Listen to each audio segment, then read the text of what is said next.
if you guys know anything about me, you know that I'm a huge arm triangle fan, right?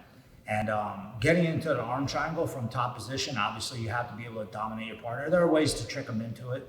But for the most part though, you know, there's a way from the bottom to get it too. Now you have to have some type of squeeze to be able to finish this one. You have to have a pretty solid squeeze. But if you have the lockdown in, right, you can hit an angle and be able to maybe even get it even tighter or make it a little bit easier so you don't have to have a Hulk Hogan squeeze to finish it, right? So I'll show you guys it from this side. So it starts with the lockdown, right? And then from here, I'm gonna get underneath, kind of push the guy over to the side, right? As you can see, this would be the spot to get the arm triangle, right? So from here, it might have happened with, grab that top half, right? Now I'm not going to stop. Maybe I'm using this to push him over, I get an underhook, right? Now he's basing out. Maybe I get to here and his arm's over across, right? If I didn't have anything on his leg, he could just pull his leg out, so I had to keep the lockdown in.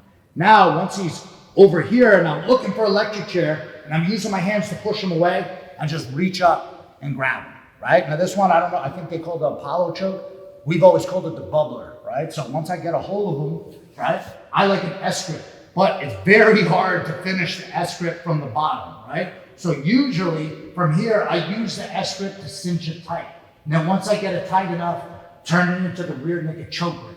Now, if their arms are long enough, like mine are, I try to get this right to cinch tricep, and I'll show you from the other side too, right? And I lock this piece up, and I turn my head in, right? So my ear is listening to him.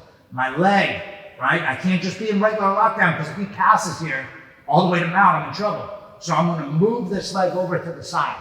And then from here, that allows you to get to the carotid arteries and eventually get the tap. That's what I wanna be able to do, right? So let's switch to this side. Right, so this move's not that hard, right? But you have to know the electric chair to be able to do it. Or if the other person just does this too, watch. I'm battling for an underhook and they decide to turn to twist their side pass. Just like this, right? Now his arm is over there, but I can't just go grab it. I can't just go grab him yet. But he didn't remove his leg from the lockdown. So if you're trying to twist your side pass, you should get your knee out of here, right? Battle the knee. If he gets his knee out, now I can't do this. If I go to grab his head like this, he just gets to mount, right? And I'm not gonna be able to finish him from here. I'd need to be like Colossus or whatever that guy's name is, with the huge arms that are silver to be able to finish this choke. I may be able to do some crazy shit if I'm a nutbag and just roll him over here, but probably not. From here, I would probably be like, oh shit, try to pull my arms back, but now I'm in danger of being arm triangled. See that, right? So let's go back.